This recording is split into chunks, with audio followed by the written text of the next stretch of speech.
उस दंडकारण्य में निवास करते थे। उसने अपनी बहन को ही दंडकारण्य का राजा क्यों बनाया रखा? वो इसलिए कि रावण की जो बहन थी शूर्पणखा, ये बहुत सुंदर रूपमान थी। लंका नगरी उस समय धन धान्य से परिपूर्ण थी। देश विदेश के राजा महाराजा राजकुमार उस लंका नगरी को देखने और व्यापार करने के लिए वहां आते जाते रहते थे। तो वहां पर एक कालकेयों का एक राजकुमार, काल के वंश के राजा है। एक द्वीप, समुद्र के द्वीप में उनका राज था। उसका एक राजकुमार जिसका नाम था विद्युतजिह्व है। ये विद्युतजिह्व है लंका घूमने आया था।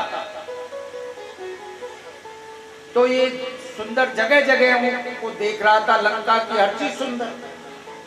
उसी अशोक वाटिका को जब ये देखने जा रहा था तो एक दिन मंदोदरी के साथ में ये शूर्पणखा साथ अपनी अशोक वाटिका के दर्शन करने को जा रहे थे, टहलने जाती थी।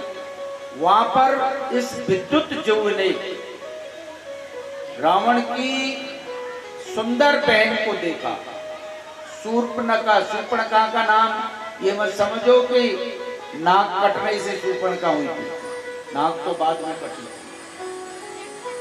शूर्पणखा नाक कटने के कारण, जिनकी नाक कट जाती है उनको शूर्पणखा नहीं बोलते,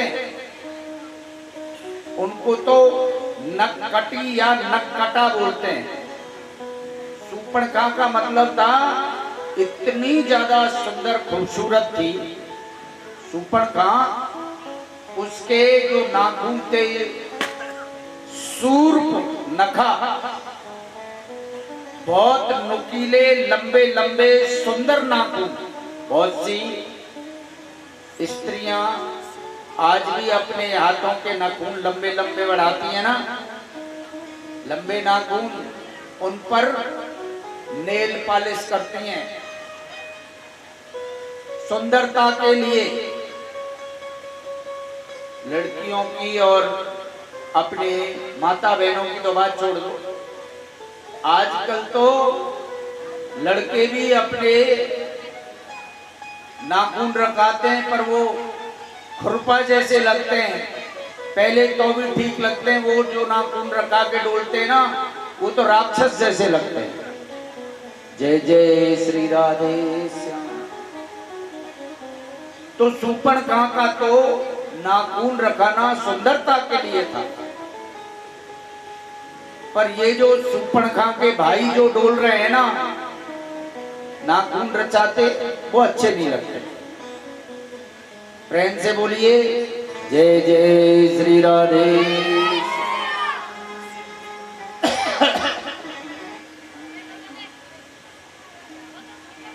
तो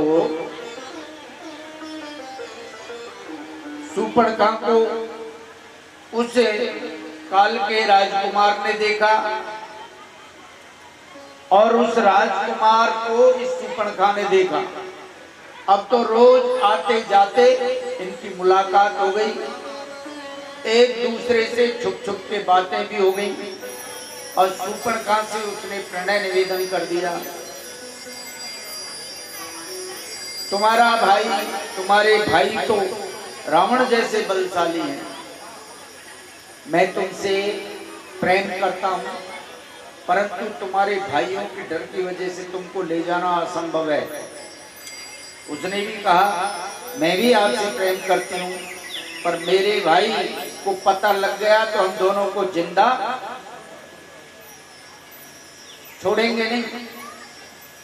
दोनों ने विचार किया, पता नहीं लगे चले जाए। तो एक दिन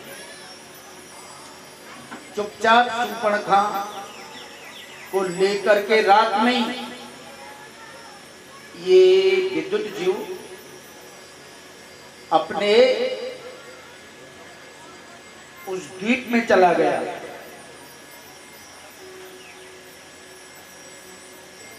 बाद में पता लगा कि मेरी बहन का हरण करके वो कालकेयों का राजकुमार ले गया है। तो रावण अपनी बहुत बड़ी सेना लेकर के गया। उसमें थल सेना की जरूरत नहीं पड़ी, क्योंकि जहां उनका द्वीप था उस पर चारों ओर पानी पानी था, इसलिए नावों को लेके गया अपने जहाजों को।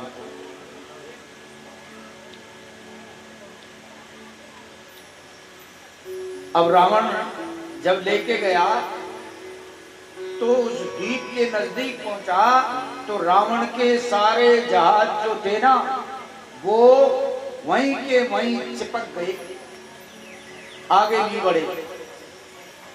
तो रावण ने अपने इंजीनियरों से पूछा कि ये क्या हुआ, यहाँ क्या होता है।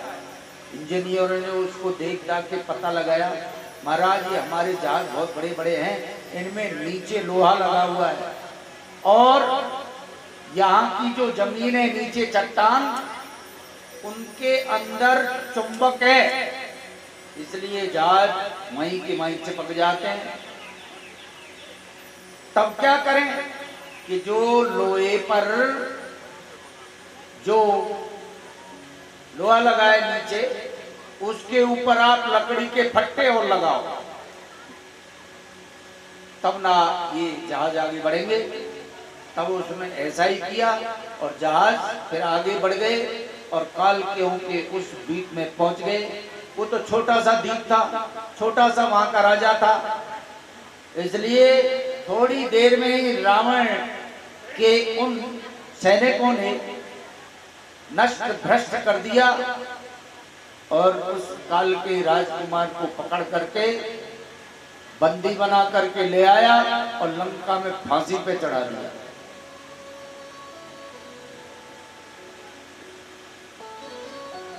तो निराश हो गई शूर्पणखा, प्रेमी मर गया, इसलिए रात दिन उसकी याद में रोती।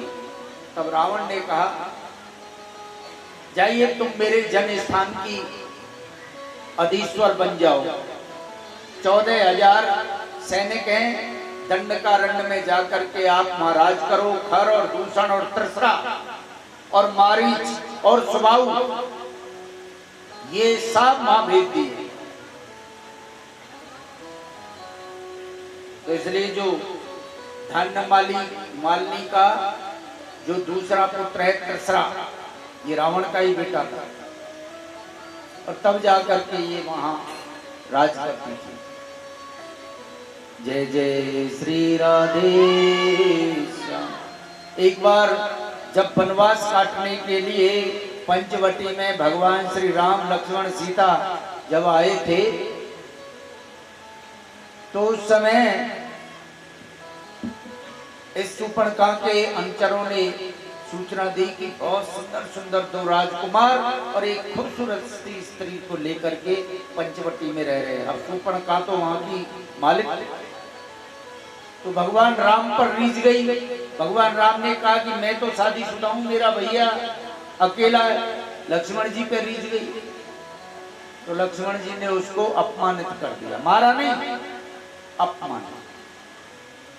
अपमानित का मतलब कहीं भी उसकी नाक, कुछ कहते हैं ना, नाक भी काट दी, कान भी काट दिया। अयोध्या में ऐसी कोई संस्कृति नहीं थी, दुष्ट से दुष्ट और खराब से खराब कोई स्त्री भी होती तब भी भगवान राम और लक्ष्मण किसी स्त्री को इतना अपमानित नहीं कर सकते थे। इसलिए साथ लिखा है न तो नाक काटी न उसके कान काटे, सिर्फ अपमानित किया। तो अपमानित करना ही हमारे भाषा में नहीं कहते हैं भैया वहां ने ऐसी बुरी ते बुरी कर दी तो नाक कट गई, हमारे कहते हैं ना, सचमुच में नाक नहीं काटते हैं। एक अच्छे संभ्रांत उस दंडकारण्य की महारानी और रावण जैसे दिग्विजय की बहन यदि उससे कोई विवाह करने को मना कर दे तो ये तो उसकी नाक कटने के बराबर ही तो हुआ, अपमानित किया। जय जय श्री राधे श्याम। लेकिन आजकल कुछ सीरियलों में, कुछ और चीजों में उसकी नाक कटा हुआ ही बता देते हैं। भगवत प्रेमियों, इस प्रकार से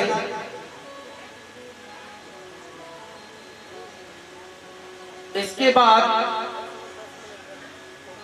नमो भगवते वासुदेवाय श्री ब्रजेंद्र नंदनो जयते। भगवान श्री राम लक्ष्मण इसके बाद में उसकी जो तीसरी, रावण की एक तीसरी पत्नी और थी, उससे उनको प्रहस्त, नारायण और देवांतक नाम के 3 रावण के और पुत्र हुए थे। इस प्रकार से ये तो रावण के पुत्र थे। बाकी और जितने लड़े वो कोई कुंभकर्ण के और कोई इनके और कोई दूसरे राक्षसों के थे। रावण के एक बेटी भी थी, एक लड़की भी थी रावण की, उसका नाम था सुवर्णमछा। जय जय श्री राधे श्याम। इसलिए भगवत प्रेमियों, रावण बड़ा बलशाली था। उसके पैर के नीचे एक नीला नीला निशान था। ये नीला निशान शनि भी नीला होता है। शनि की जब दशा आती है तो ज्योतिष में पंडित जी सुझाव देते हैं तेरे पे 7.5 शनि है, इसलिए भैया सोने में 7.25 रत्ती या 7.5 रत्ती, 7.5 का है तो 7.5 रत्ती सोने में आप 7.5 रत्ती की ही एक अंगूठी बनवाओ और आपके दाहिने हाथ की बीच की उंगली में पहनाओ। कहते हैं ना नीलम की, नीलम नीली होती है। रावण का उस पैर के नीचे शनि रहता था। शनि की कमर पर पैर रख करके रावण बैठता था सिंहासन में। इतना बलशाली था रावण। तो नमो भगवते वासुदेवाय श्री ब्रजेंद्र नंदनो जयते। रावण ने भगवान शिव की बहुत घनघोर तपस्या की थी। अपने सर को काट काट करके भगवान के कैलाश पर भोलेनाथ जी को अर्पित किया था। उस तपस्या से भगवान बहुत ज्यादा प्रसन्न हुए थे। वरदान मांगने को कहा तो रावण ने कहा कि मैं अजय हो जाऊंगा, मुझे मनुष्यों से, बंदरों से, इनसे तो कोई खतरा है नहीं, बाकी और इंद्र इत्यादि और सब देवताओं से मैं जीता नहीं जा सकता। ऐसा ही हुआ था। भगवत प्रेमियों, रावण बनना लोग समझते हैं कि रावण इतना बेकार था। रे रावण बनना इतना आसान भी नहीं है जितना हम समझ रहे हैं। रावण में अहंकार था, अहंकार जरूर था, तो पश्चाताप भी करता था रावण। रावण के अंदर वासना कूट कूट के भरी हुई थी। तो रावण जैसा संयमशील भी कोई नहीं था। आप कहेंगे कि संयम कहां था? वो तो सीता जी का हरण करके ले गया। तो सीता जी को ले जा करके अशोक वाटिका में रख दिया। जबरदस्ती सीता जी को अपने महलों में खींच के नहीं ले गया। वो चाहता तो महलों में भी ले जा सकता था, पर रावण बार बार रोज रोज आता, धमकाता, सीता को मजबूर जरूर कर रहा था कि तू मुझे पति बना, मेरे यहाँ रह। लेकिन सीता ने जब मना किया तो रावण ने संयम दिखाते हुए उसके हाथ तक स्पर्श नहीं किया। इतना संयमशील। इसलिए रावण बनना सबके लिए सुलभ नहीं। जय जय श्री राधे। शत्रु बनो तो दाना बनो, ऐसा शत्रु दुनिया में कोई नहीं है। भगवान राम ने भरी हुई रणभूमि में जब रावण के नाभि के अंदर उसका अमृत खोने के सुखाने के लिए जो बाण उसने चलाए मारे, रावण जब घायल होकर के जमीन पर जब गिर गया, तब भगवान श्री रामचंद्र जी ने लक्ष्मण जी से कहा, ए लक्ष्मण भैया, रावण जैसा योद्धा, सूरवीर, विद्वान इस धरती पर अब दोबारा नहीं आने वाला है। रावण हमारा शत्रु अवश्य है, पर अब क्योंकि वो उसका अंत समय है, इसलिए जाइए रावण से कुछ शिक्षा लेके आओ। तो भगवान राम ने ये जरूरी समझा कि रावण जैसे विद्वान की शिक्षा मरते समय वो जो शिक्षा है वो हमेशा औरों तक के लिए भी कल्याण करने वाली हो सकती है। इसलिए रावण बनना कोई आसान नहीं। जय जय श्री राधे। भगवान ने रावण को मार करके धर्म की पुनर्स्थापना की। हे राजा परीक्षित,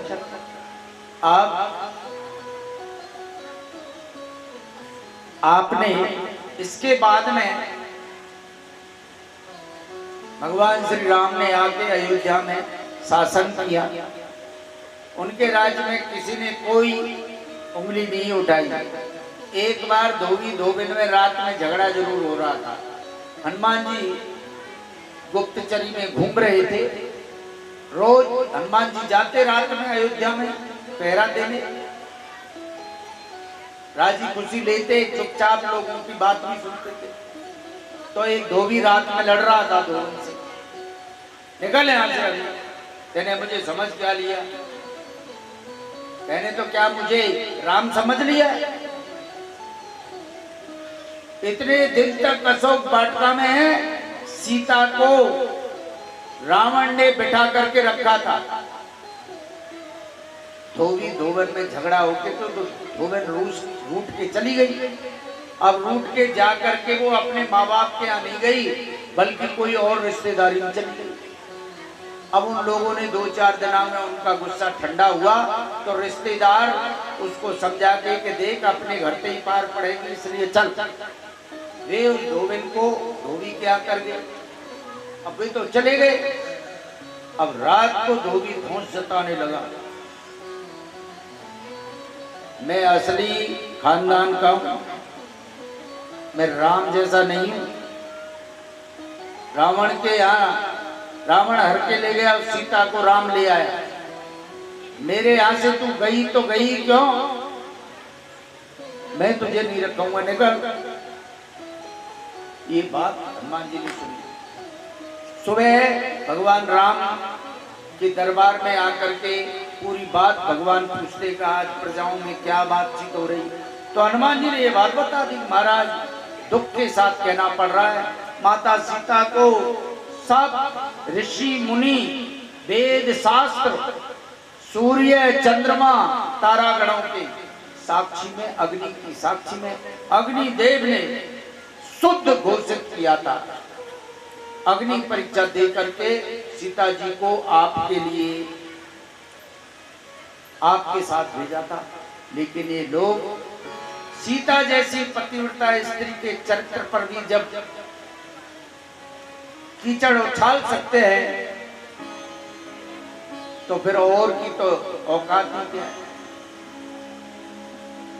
भगवान राम ने कहा, हनुमान जी प्रजा जब औकात कीचड़ी उछाल रही है सीता के ऊपर, तो मैं तो मर्यादा का राज्य करने आया हूं। गर्भवती थी सीता माता, इसलिए प्रातःकाल सीता जी को सूचना पहुंचवा दी, लक्ष्मण जी को भेज दिया रथ में, सीता जी बैठ करके वाल्मीकि आश्रम में बैठा करके वहीं पर रख दिया। उनके बहुत समय के बाद में तोई सुत सुंदर सीतई जाए, लव कुश वेद पुराणन गाए। दो पुत्र उनके हुए, और दो पुत्र भगवान राम के नहीं, दो ही भरत जी के हुए और दो ही लक्ष्मण और शत्रुघ्न जी के हुए। चारों भाइयों के दो दो पुत्र हुए, और चारों भाई की ससुराल भी एक ही जगह जनकपुरी में। जय जय श्री राधे श्याम। सीता जी को अंत में जब दो पुत्र बड़े हुए और बड़े पुत्रों को वाल्मीकि जी ने ज्ञान दे करके, सीता जी ने अपना आशीर्वाद दे करके उनके पुत्रों को समर्थ बना दिया। और एक बार जब भगवान श्री राम ने अपने यहाँ पर राजसूय यज्ञ किया था तो सीता जी वाल्मीकि आश्रम में थी, उनको नहीं बुला करके स्वर्ण सीता बना के यज्ञ कराया था। तो वहां लव और कुश ने, शत्रुघ्न सेनापति थे, अयोध्या वासियों के घोड़े को पकड़ लिया। हनुमान जी और जो गए ना रक्षा करने, उनको पेड़ से बांध दिया। सीता जी को पता लगा ये क्या हो रहा है, वो पहचान गई, पर सीता जी ने हनुमान जी की तरफ इशारा कर दिया, चर्चा मेरे पुत्रों को नहीं होनी चाहिए। हनुमान जी, सीता जी ने आके कहा, रही ये क्या कर रहे हो, खोलो। तो उन्होंने कहा, माते हम तो इनसे कह नहीं रहे थे, पर जिस बंदर को तुम छुड़ा रही हो ना, ये बंदर ने ही सबसे ज्यादा उत्पात मचाया था हमें। और ये जो, अरे तो ये सेनापति शत्रुघ्न मूर्छित पड़े कि जब हमसे युद्ध क्यों लड़ा इन्होंने। ये अयोध्या के कोई राजा होंगे तो होंगे, हमसे युद्ध लड़ेंगे। माते हमने तो, ऋषि जी ने कह रखा है कि नुकीला लोया चढ़ा हुआ बाण नहीं चलाना, इसलिए हमने तो ये सादा बाण चलाए, और ये जो मूर्छित पड़े ना ये सब मरे हुए होते। जय जय श्री राधे।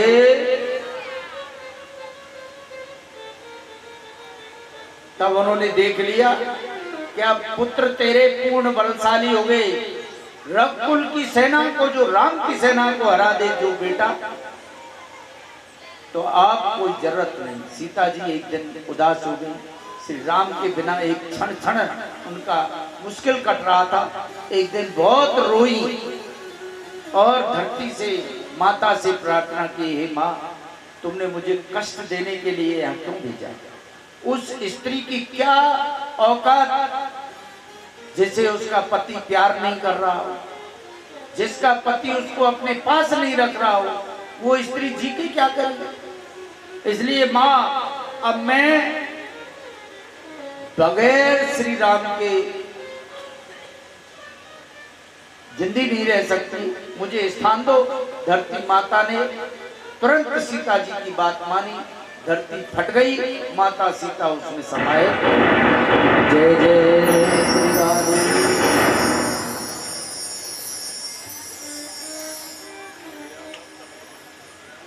अब ब्रह्मा जी के पुत्र थे, ब्रह्मपुत्र, उनका नाम था अत्रि जी। अत्रि जी के नेत्रों से चंद्रमा उत्पन्न हुआ। इस प्रकार से चंद्रमा मन का राजा है। चंद्रमा मन सो जा चक्षु सूर्य हो जाएगा, श्रोत्राद प्राणसा मुखाद जाएगा, ऐसा वेद बताता है। तो यहां एक बार चंद्रमा ने एक यज्ञ कराया, उस यज्ञ में बृहस्पति जी को बुलाया, तो बृहस्पति जी अपनी सुंदरी तारा पत्नी को लेकर उस यज्ञ में गए थे। यज्ञ पूरा हो गया, चंद्रमा ने सबको विदा कर दिया, बृहस्पति जी को नहीं किया।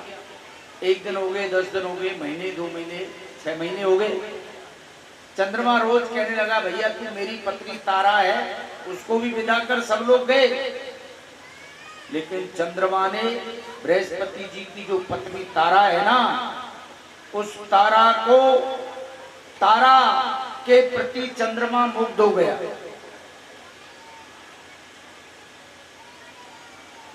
और उससे तारा गर्भवती हो गई।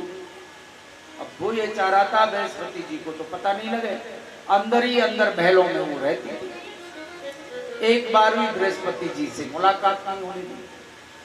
वो चाह रहा था कि कैसे भी 10 महीने रुक जाए तो तारा का जो गर्भ है वो बाहर आ जाएगा, और तब तारा का बृहस्पति को पता नहीं लगेगा, और पुत्र को रख लूंगा, या पुत्र या पुत्री, बाकी का भेज दूंगा, बदनामी भी नहीं होगी, न तारा की होगी ना होगी।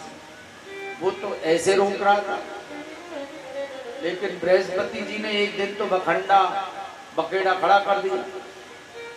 ऋषियों की मुनियों की पंचायत जोड़ी, इसका फैसला भैया चंद्रमा का और बृहस्पति जी का तो फैसला किसी पे नहीं हो सकता। इसलिए ब्रह्मा जी आए। ब्रह्मा जी ने चंद्रमा को डांट लगाई, वे मूर्ख, यज्ञ में तूने बृहस्पति जी को निमंत्रण दिया, सबको विदा कर दिया, और बृहस्पति जी को अब तक लटकाए रखा है।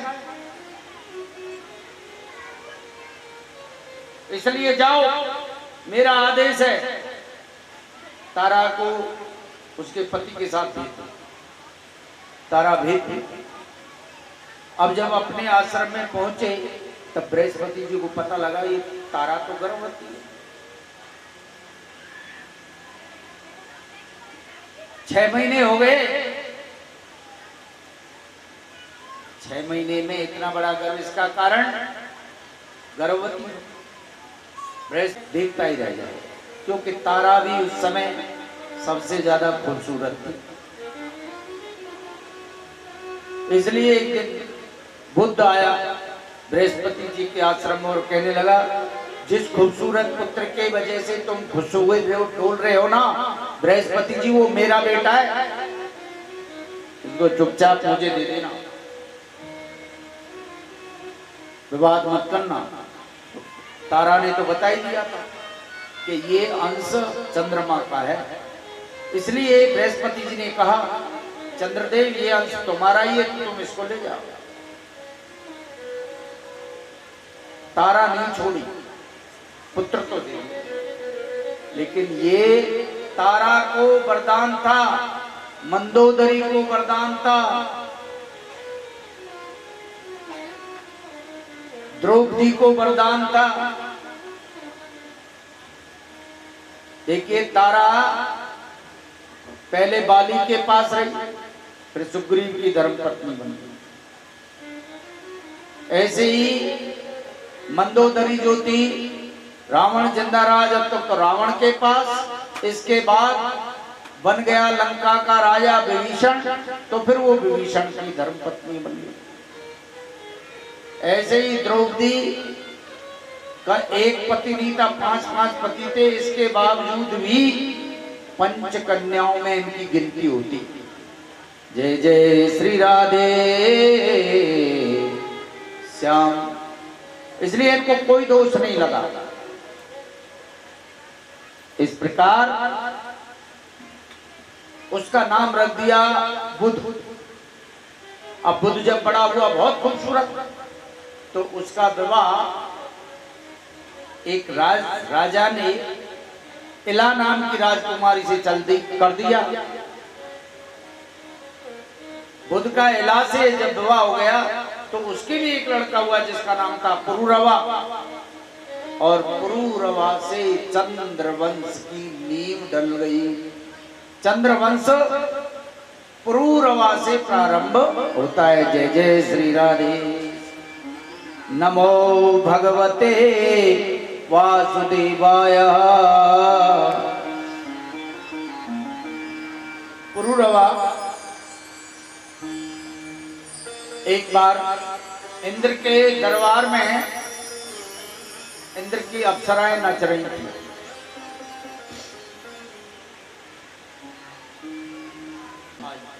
पुरुरवा से मिली एकांत, प्रणय निवेदन किया। पुरुरवा ने मना कर दिया कि नहीं देवी, मैं किसी इस तरह की स्त्री से विवाह नहीं कर सकता। पर वो महीनों महीनों गया, पीछे पड़ गई, पैरों में लिपट गई। उर्वशी ने कह दिया, यदि आप मेरी याचना स्वीकार नहीं करोगे तो आपको इतना बड़ा दोष लगेगा कि आपके जो ये सुंदर शरीर है ना, इसमें से कोढ़ निकल आएगा। तो पुरुरवा ने कहा कि ये तो बड़ा गड़बड़ हो गया। उसने कहा तो ठीक है उर्वशी, आप हमारी पत्नी बन के रहो। तो उसने कहा देखिए, मैं जीवन भर आपके साथ रहना चाहती हूं। मेरे और आपके रहने में एक दिक्कत है, मैं तो अप्सरा हूं स्वर्ग, तुम हो मनुष्य। तो मनुष्य तो होते हैं निर्लज्ज, बेहया, इनको तो शर्म नहीं आती। इसलिए मेरे सामने आप कभी नग्न मत हो जाना, नंगे। हमारे यहाँ मर्यादा है, स्त्री भले ही किसी के साथ रहे, परंतु एक मर्यादा रहती है, पर्दा। जिस दिन आप मुझे नग्न दिखाई देंगे, उस दिन मुझे मजबूरन मृत्यु लोक, पृथ्वीलोक को छोड़ करके स्वर्ग को वापस लौटना पड़ेगा। यदि ऐसा नहीं करोगे तो हम सैकड़ों सैकड़ों वर्ष एक साथ पति पत्नी के रूप में रहेंगे। मैं आपके बगैर रह नहीं सकती। और पुरुरवा ने कहा, हे प्रिय, मैं भी तुम्हारे बगैर नहीं रह सकती। तो ठीक है, मर्यादा पूर्वक रहने लग गए। अब काफी समय हो गया, कुछ बाल बच्चे भी हो गए। एक समय के बाद में एक पर्यंक पर पति पत्नी दोनों ही शयन करे हुए थे, पुरुरवा और उर्वशी। रात्रि में जब सो रहे थे तो पुरुरवा का जो पहना हुआ नीचे का जो वस्त्र था, वो उर्वशी के पैरों के नीचे दबा हुआ था।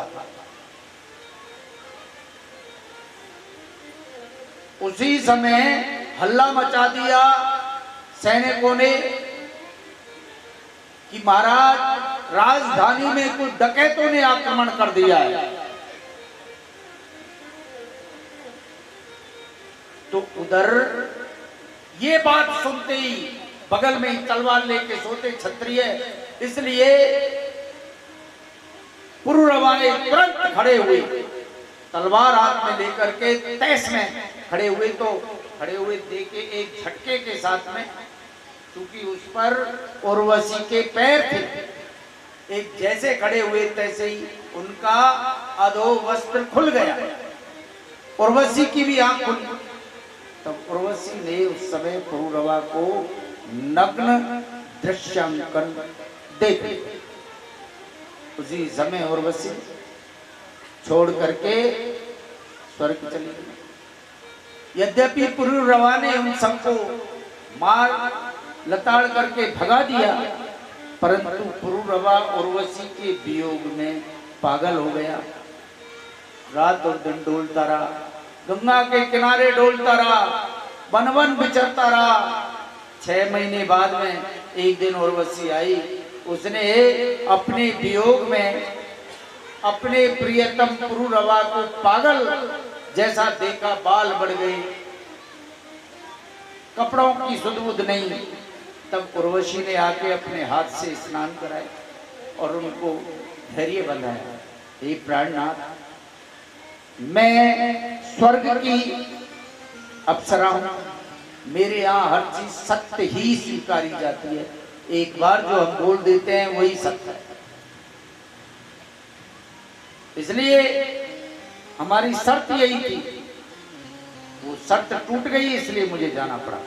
परंतु मैं आपको विश्वास दिलाती हूँ, हर 6 महीने में मैं आपको एक बार अवश्य मिलती रहूंगी। जय जय श्री राधे श्याम।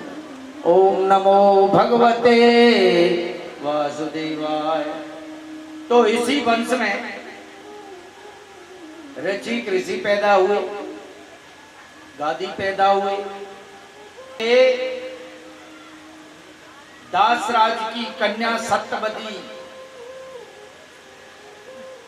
इस प्रकार से उत्पन्न हुई, जो केवटों के द्वारा पाली गई थी। नमो भगवते वासुदेवाय। चित्रस्त्रक्वी पट्टिका वीरवासोम गणंशुकै। ये राजा परीक्षित इस प्रकार से इसी वंश में चित्रांगद और विचित्र वीर्य पैदा हुए हैं।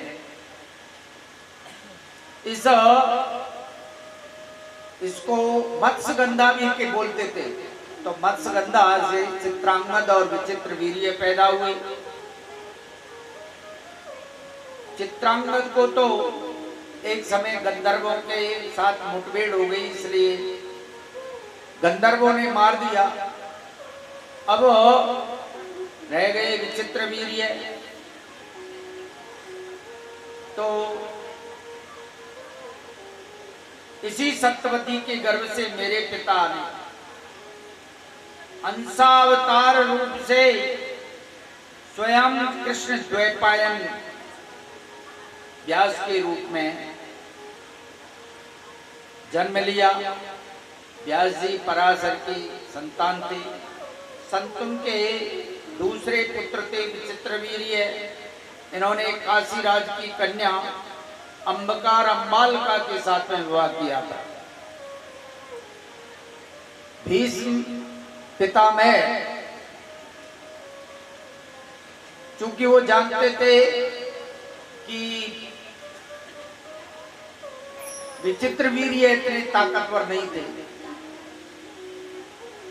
काशीराज की जो कन्याएं थी वो हमेशा कुरु वंश में हस्तनापुर के राजकुमारों के लिए ब्याही जाती थी।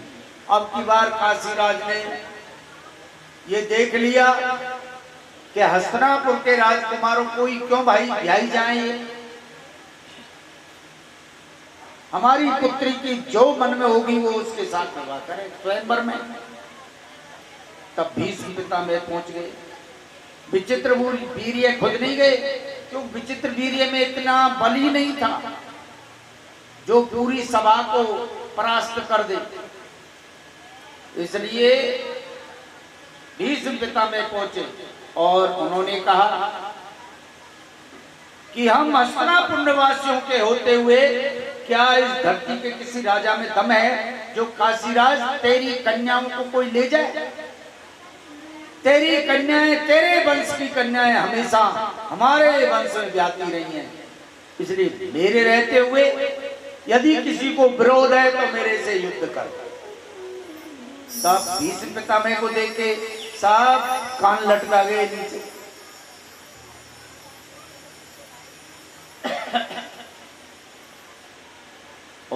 नमो भगवते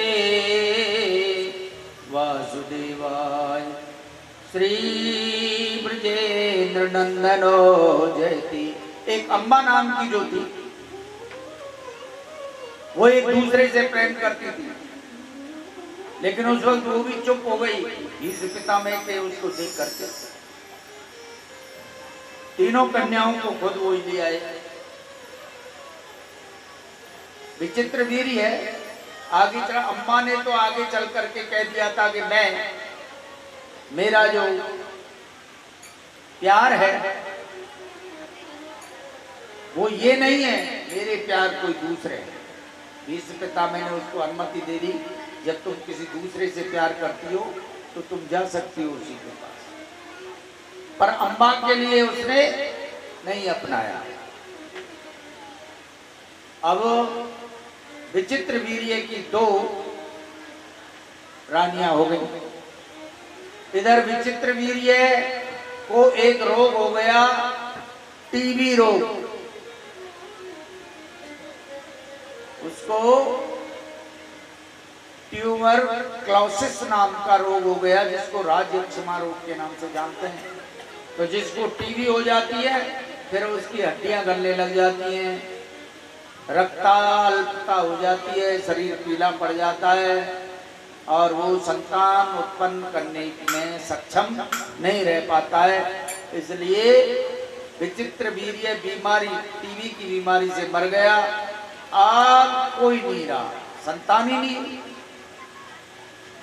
इसलिए ये कुरुओं का राज वंश डूबने वाला, यानी डूब ही गया था।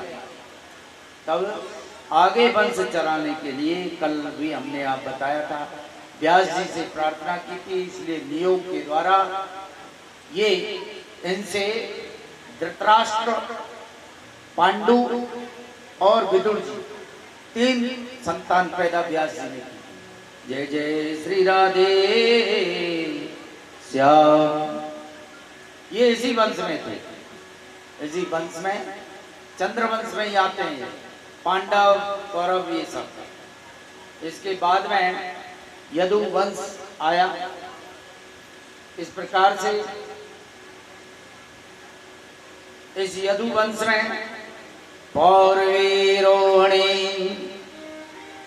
भद्रम मंदरा रोचनायला देवी की प्रमुखा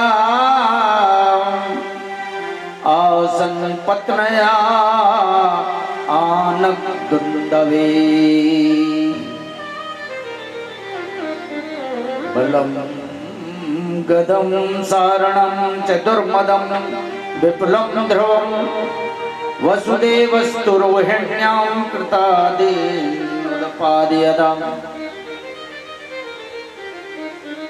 इसी वंश में चेदीराज दमघोष पैदा हुआ। कुंती की एक छोटी बहन थी श्रुतदेवा, इसका विवाह कृष्ण देश के राजा से हुआ, जिसका नाम था वृद्ध शर्मा। ये ब्राह्मण राजा की धर्मपत्नी बनी थी। उसके गर्भ से हुआ दंतवक्र। इसके बाद चेदीराज दमघोष ने श्रुतिश्रवाहा से पाणी ग्रहण करके, एक चेदी नरेश थे, उनकी पत्नी का नाम था श्रुतिश्रवा। उनसे एक पुत्र पैदा हुआ जिसका नाम था शिशुपाल। ये पूर्व जन्म में सनकादिक ऋषियों के श्राप के कारण ये हिरण्यकश्यप नाम का दैत्य भी बना था। यही पूर्व जन्म में यही रावण भी रहा। जय जय श्री राधे श्याम। इस प्रकार से भगवत प्रेमियों, इस यदुवंश में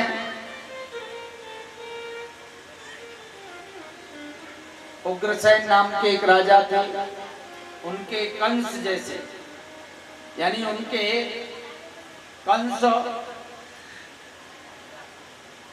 कंस के और भी भाई थे, अकेला कंस नहीं था।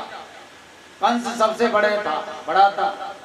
फिर इनके सुनामा नाम के एक भाई थे कंस के, और न्यक्रोक, कंक, शंकु, शुदो, राष्ट्रपाल, सृष्टि और तुष्टुवान, ये इसके भाई थे कंस के। कंस की 5 बहन भी थी। नमो भगवते वासुदेवाय।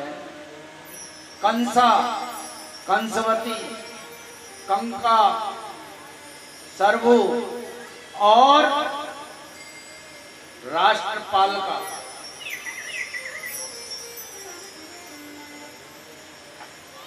इन कंस की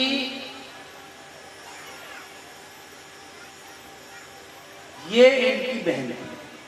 जय जय श्री राधे श्याम। नमो भगवते वासुदेवाय।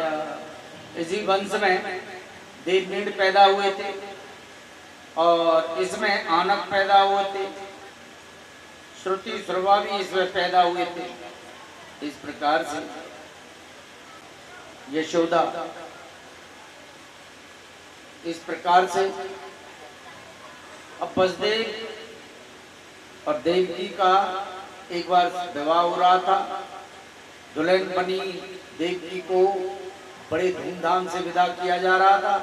जब बहन जाती है तो बहन को अंतिम विदाई में भाई, आजकल तो रथ पकड़ते हैं, अब रथ तो आना बंद हो गए, अब तो गाड़ी आती है, उनमें तो पीछे पकड़ने को कुछ नहीं होता, पर फिर भी हाथ भी लगा देते हैं। भाई ये कहता है बहन जा। पहले तो रोकते थे कि बहन तू हमको छोड़ के क्यों जा रही है, तेरे बिना अब तक हम खूब लड़े भिड़े, प्यार किया, दुलार किया, तूने हमको बहुत लाड़ किया, तू अब छोड़ के जा रही है। आजकल तो भाई बहन से कह देते हैं, पीछे जब चलते हैं ना गाड़ी में धक्का लगा देते हैं, जा फिर मत देइयो यहाँ। जय जय श्री राधे। उकता गए लोग बेटियों से शादी करें, कोई बढ़िया सा घर और बर दोनों बढ़िया सा देखें तो सवरे घर घूरे ने बेचे, जब जाके मुश्किल से ब्याह हो। इसलिए तंग आ गए लोग, कह रहे हैं कि सब कछु है जा पर छोरी नहीं है जाए। चलो ये भी, इस पे भी तसल्ली कर लें, पर ये जो लड़की है ना, कन्याएं, देवकी का जब दुल्हन देवकी को का रथ विदा हो रहा था, उसी समय आकाशवाणी होती है, कंस जिस बहन को तू लाड़ प्यार से विदा कर रहा है ना, उसकी 8वीं संतान तेरा काल बनेगी। ये बात सुनते ही कहाँ का लाड़ प्यार, दुल्हन बनी हुई देवकी की चोटी पकड़ ली और उसका गला काटने को तैयार हुआ। तब वसुदेव जी ने रोका और उससे कहा तू ये क्या कर रहा है? कंस यदि तू अपनी बहन को मार देगा तो ये सारे राजे महाराजे और ये सारी नगरी तेरा शत्रु बन जाएंगी, और तुझे, तू राजा जब भी बनना चाहेगा तुझे कोई राजगद्दी पे नहीं बैठने देगा। इसलिए इसको मत मार, तुझे मरने का डर है, 8वीं संतान का डर है, तो देख तू हमको, देवकी को और मुझे कैद खाने में डाल दे, तेरी जेल में। तुझे जो हमारी जो संतान होंगी, 8वीं नहीं, पहली से लेकर के 8वीं तक की संतान हम तुझको दे देंगे। कंस मान गया, दोनों को कारागार में पटक दिया। 6 संतान हो गई। 7वीं बार में देवकी महारानी जी के गर्भ में बलदाऊ जी आए, पर बलदाऊ जी वहां का उस कैद में उन्होंने जन्म नहीं लिया, बल्कि भगवान ने अपनी योग माया से देवकी के गर्भ से वो बलदाऊ जी को संकर्षित करके नंदरानी यशोदा के पास में ही वसुदेव जी की रोहिणी नाम की जो दूसरी पत्नी थी वो रह रही थी, उसके गर्भ में स्थापित कर दिया। उससे हो गए बलदाऊ महाराज।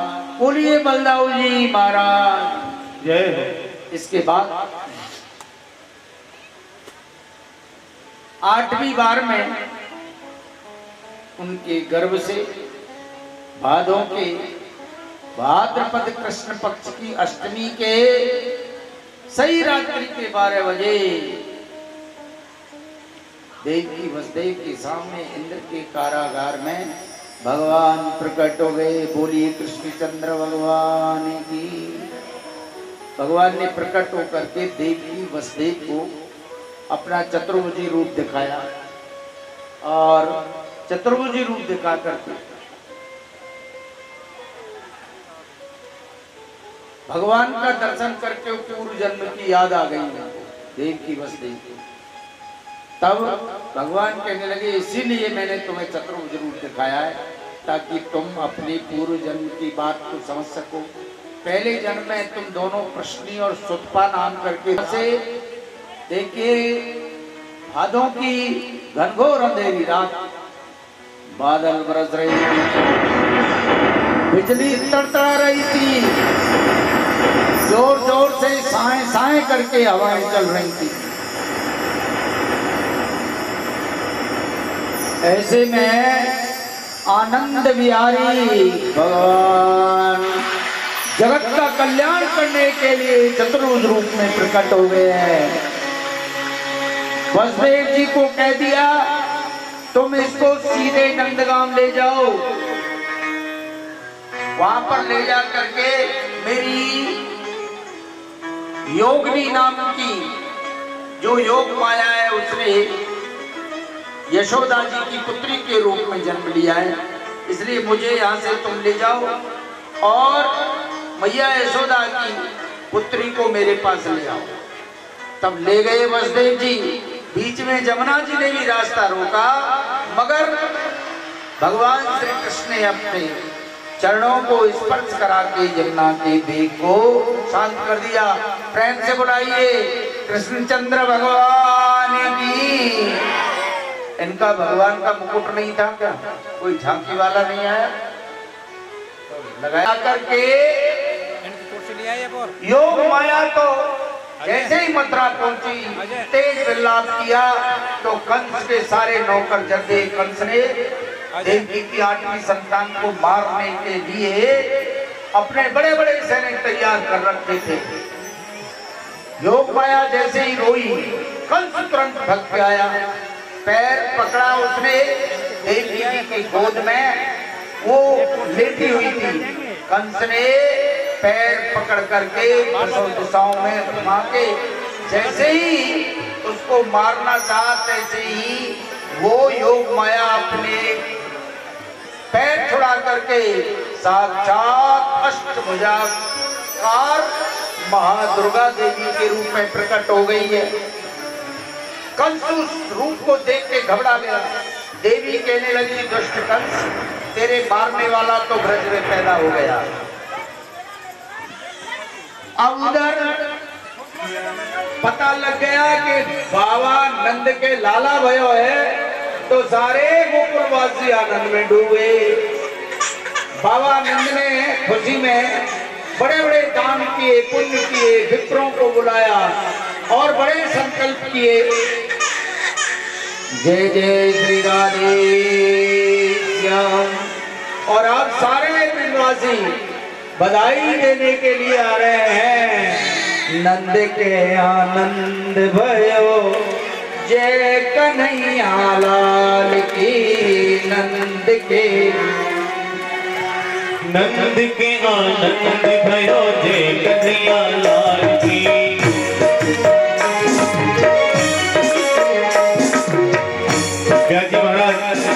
और समस्त भागवत स्टाफ का मेलोडी वाले स्वागत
भाई भाई बधाई बाजे रे बाजे हो यशोदा ने जायो लाल बधाई बाजे रे बाजे यशोदा ने जायो लाल बधाई बाजे रे बाजे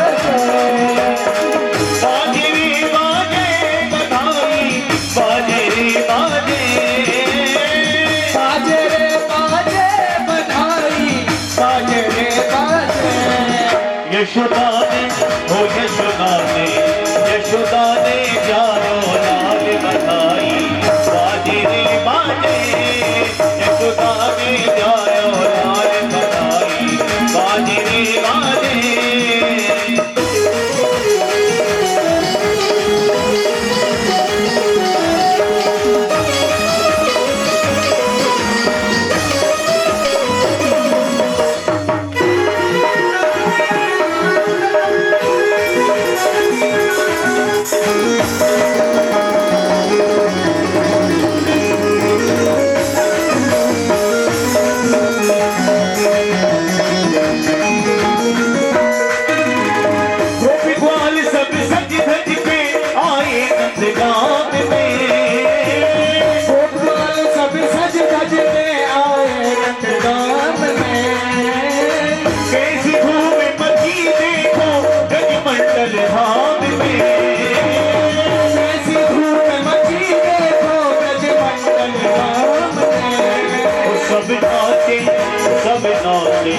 सब नाचे गोपी गाल बधाई बाजे रे बाजे यशोदा ने जाए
सब है गए, वो सब है गए, सब है गए माला माल बनाई।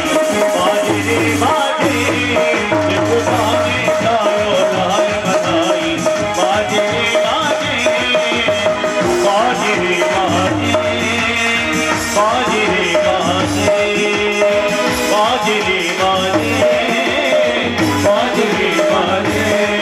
यशोदा ने, ओ यशोदा ने, यशोदा ने जायो लाल बनाई। बाजे रे बाजे यशोदा ने जायो लाल बनाई। बाजे रे बाजे, बाजे रे बाजे, बाजे रे बाजे।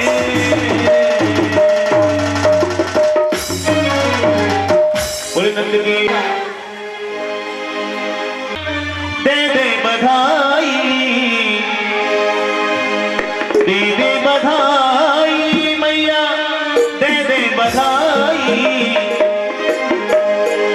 लाला की, लाला की, लाला की सुन के